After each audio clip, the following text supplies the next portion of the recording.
Screen सभी को viewable है? Yes sir. सर इसका पीडीएफ भी भेजेंगे आप? हाँ हाँ, voice is clear to every student? Yes okay, sir. जी सर। ठीक। तो क्वेश्चन नंबर 1 है हमारा, 5 रैंडम नंबर हमको प्रिंट करने हैं 1 से 99 की रेंज में।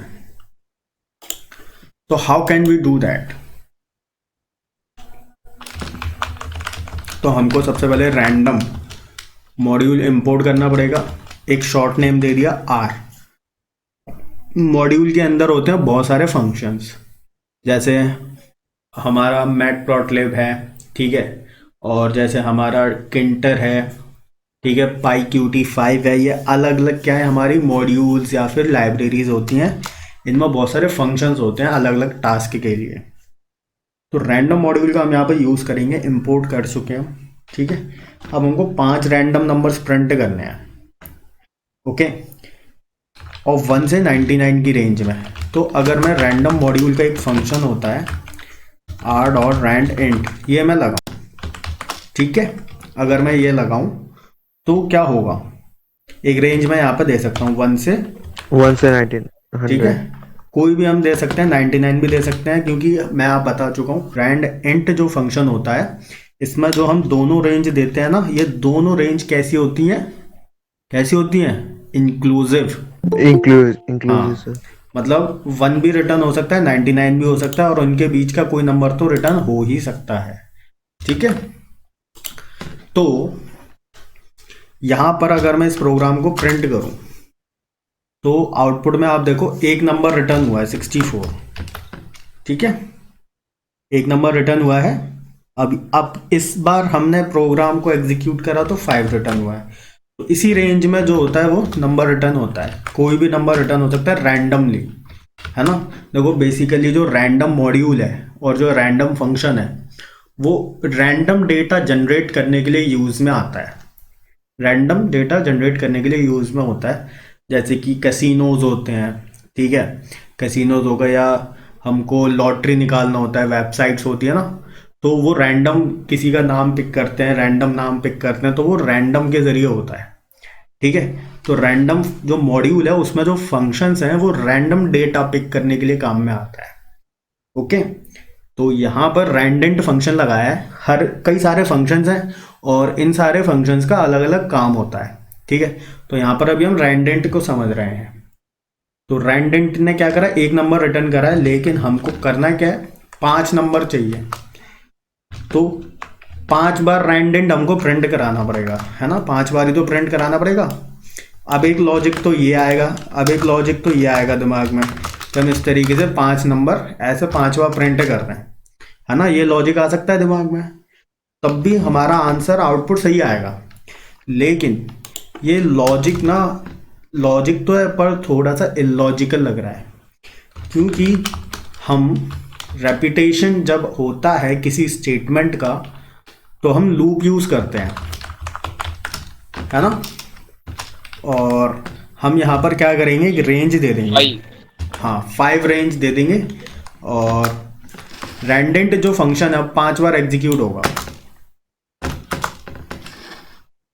ठीक है। तो ऑटोमेटिकली एक बार लिखा है हमने, लेकिन 5 बार एग्जीक्यूट हुआ है। अब इसका फ्लो ऑफ एग्जीक्यूशन समझ लो। देखो मैंने आपको पहले बताया, अगर आपने फ्लो ऑफ एग्जीक्यूशन समझा हुआ है तो आपको सारी चीज़ें क्लियर हो जाएंगी। देखो, this is line number 1, this is line number 2 and this is line number 3। अब जो हमारा पाइथन है वो कैसी लैंग्वेज है, एक इंटरप्रेटेड लैंग्वेज है। और इंटरप्रेटेड लैंग्वेज में क्या होता है, लाइन बाय लाइन एग्जीक्यूशन होता है। मतलब पहले ये वाली लाइन एग्जीक्यूट होगी, फिर ये वाली लाइन एग्जीक्यूट होगी, फिर ये वाली लाइन एग्जीक्यूट होगी, लाइन बाय लाइन, ठीक है। तो सबसे पहले कौन सी लाइन एग्जीक्यूट होगी, 1 वाली लाइन एग्जीक्यूट होगी, गॉट इट। 1 वाली के बाद कौन सी लाइन एग्जीक्यूट होगी, 2 वाली, फिर उसके बाद 3 वाली, फिर उसके बाद 2 वाली, फिर 3 वाली, फिर 2 वाली, फिर 3 वाली, फिर 2, फिर 3, फिर 2, फिर 3। कितने हो गए, 5 बार हो गए 2 और 3, हाँ। तो ये लूप है, इस लूप के अंदर हम जो भी स्टेटमेंट लिखते हैं वो थोड़ा सा स्पेस देकर लिखते हैं, ठीक है, ताकि प्रोग्राम में पता चले कि ये स्पेस दिए गए वाले मतलब कि इंडेंटेशन वाले जो स्टेटमेंट्स हैं वो इस लूप के ऊपर डिपेंड हैं। अब इस लूप की रेंज कितनी है 5, तो ये लूप 5 बार अंदर वाले जो स्टेटमेंट्स हैं उनको एग्जीक्यूट करेगा। ठीक है, अगर मैं इधर कुछ लिखूं जैसे कि मैंने इधर लिखा प्रोग्राम, तो इसको सिर्फ एक ही बार, मतलब ये तो लूप से बाहर है, ये तो इंडिविजुअल है। ठीक है, लेकिन ये वाला जो है ये लूप के ऊपर डिपेंडेंट है कि कितनी बार एग्जीक्यूशन होगा इस स्टेटमेंट का। डिफरेंस अभी को क्लियर है? तो मैं इसकी आपको पीडीएफ बना देता हूं और ये आपको सेंड हो जाएगा। अब अगर ये बोल दिया जाए कि जो नंबर्स प्रिंट हो रहे हैं वो 5 से डिविजिबल ही होने चाहिए, तो how can we do it?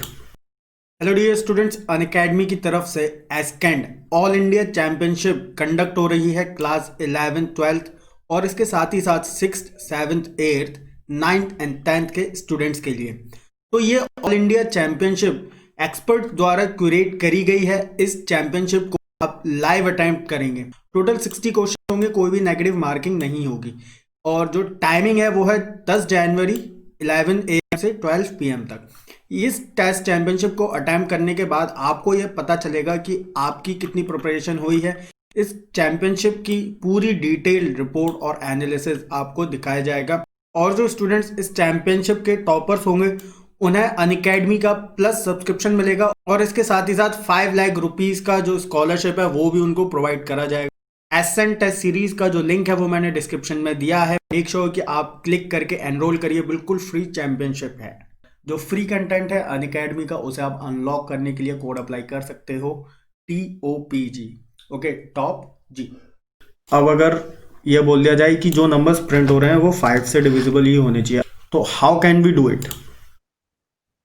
तो हमको यहां पर लगाना पड़ेगा व्हाइल लूप। अब व्हाइल लूप क्यों लगाना पड़ेगा? क्योंकि हमें खुद नहीं पता कि प्रिंट स्टेटमेंट को अब कितनी बार एग्जीक्यूट कराएं कि 5 वो नंबर मिल जाएं जो कि 5 से डिविजिबल है। हमको नहीं पता। जब हमको नहीं पता होता कि कितनी बार एग्जीक्यूशन कराना है ना, तो हम व्हाइल लूप का यूज करते हैं। ठीक है, तो हम एक वेरिएबल बना लेते हैं। इस वेरिएबल में हम ये काउंट करते जाएंगे कि कितनी बार हमारा 5 से डिविजिबल वाला नंबर प्रिंट हो चुका है। तो इस स्टेटमेंट को मैं हटा देता हूं। ठीक है, तो जैसे कि मैंने यहां पर वेरिएबल ले लिया i, ठीक है, और इसको इनिशियल वैल्यू मैंने दी है 0। जब i की वैल्यू जो है वो 5 से स्मॉलर रहेगी, ठीक है, तब तक ये लूप चलेगा। और कंडीशन क्या लगाई है? अगर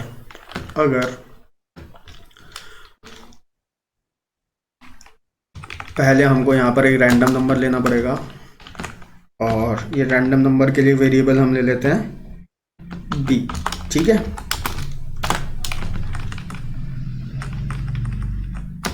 अब देखो जैसे ही लूप चला i की वैल्यू है 0, कंडीशन ट्रू हो गई, तो b को एक रैंडम नंबर मिल गया।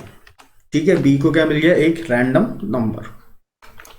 अब अगर b को जो रैंडम नंबर मिला है उसका मॉडुलस अगर हम 5 से करें, मॉडुलस क्या निकाल के देता है हमको? रिमाइंडर। तो समझ लो b को मिल गया है, कोई भी रैंडम नंबर मिला है 76 मिल गया, तो 76 को अगर हम 5 से मॉडुलस करेंगे तो रिमाइंडर क्या आएगा? 1 आएगा ना? 1 आएगा। यस सर, 1 आएगा ना? लेकिन 0 आना नॉट चाहिए, इक्वल्स टू, है ना? 0 आना चाहिए। तो अगर b को कोई ऐसा नंबर मिला है जो कि 5 से डिविजिबल है, b को कोई ऐसा नंबर मिला है जो कि 5 से मॉडुलस होने पर 0 रिमाइंडर देता है, तो नंबर 5 से डिविजिबल है। तो अगर ये कंडीशन ट्रू हो रही है इफ के साइड वाली, तो हमको b को प्रिंट कर देना है और i की जो वैल्यू है वो एक बढ़ा देनी है। ठीक है, तो अब जो होगा वो हमारा क्यों सर? क्यों बढ़ानी है? वो इसलिए बढ़ानी है आई क्योंकि जितनी बार कंडीशन ट्रू हुई उतनी बार हमको रैंडम नंबर मिल गया, है ना, और उतनी बार हमने आई की वैल्यू बढ़ा दी। 5 बार कंडीशन ट्रू हुई तो आई की वैल्यू 5 बार बढ़ा दी हमने, ठीक है। और जैसे ही आई की वैल्यू 5 बार बढ़ जाएगी लूप फिनिश हो जाएगा, क्योंकि आई की वैल्यू 0 से स्टार्ट हुई, फिर 1 हुई, फिर 2 हुई, फिर 3 हुई, फिर 4 हुई, फिर 5। जैसे ही आई की वैल्यू 5 होगी वैसे ही ये जो लूप है वो स्टॉप हो जाएगा। तो एज यू कैन सी वो 5 नंबर प्रिंट हुए हैं जो कि 5 से डिविजिबल है, ठीक है। आप कितनी बार भी ये प्रोग्राम को रन करके देखो, वही नंबर प्रिंट होंगे जो कि 5 से डिविजिबल हैं। अगर हमको बोला जाता कि 10 नंबर प्रिंट करो 5 से डिविजिबल वाले, तो 10 लिख दो इधर, तो आई की वैल्यू 0 से 9 तक पहुंचती, ठीक है। और जैसी 10 होती कंडीशन फॉल्स। Got it.